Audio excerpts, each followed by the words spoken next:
Welcome to Lapakshi Fix It. Today our topic is words rearrangement. The given words are bias, negative sense, allocation, positive sense, commitment, positive sense. Bias, noun, allocation, noun, commitment, noun. Check చేద్దాం.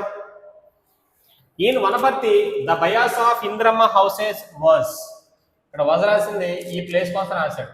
ఇంగ్లీష్లో bias అంటే meaning ఏంటి? Partiality. మన ఎక్కువ దాని తెలుగులో పక్షపాతం అంటాం, పార్షియాలిటీ.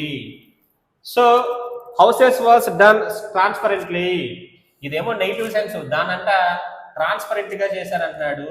ట్రాన్స్పరెంట్ అంటే మీనింగ్ వచ్చి ఇక్కడ ఆనెస్ట్లీ. ఎవరు కూడా చెడ్డ పనిని నిజాయితీగా చేయరు కదా. ఇక్కడ రాంగ్ ఆన్సర్. ఈ ప్లేస్ కన్ఫర్మ్ ఎవరు కాదనమాట, బయాస్ కాదు. సో మరి ఆన్సర్ ఏమవ్వాలి? So free from allocation. ఇక్కడ ఇందిరమ్మ ఇల్లు అంటాం, ఇందిరమ్మ హౌసెస్ ఏం చేశారు, అక్కడ అలొకేట్ చేశారు. సో ఫస్ట్ ఆప్షన్ అలొకేషన్ అనాలి. అలొకేషన్ అంటే మీనింగ్ ఏంటి? అలాట్మెంట్ అంటే వాళ్ళకి అలాట్ చేశారు. సో మన ఫస్ట్ ఆప్షన్ కన్ఫర్మ్ గా ఎవరికి ఇవ్వాలి? బికి ఇవ్వాలి.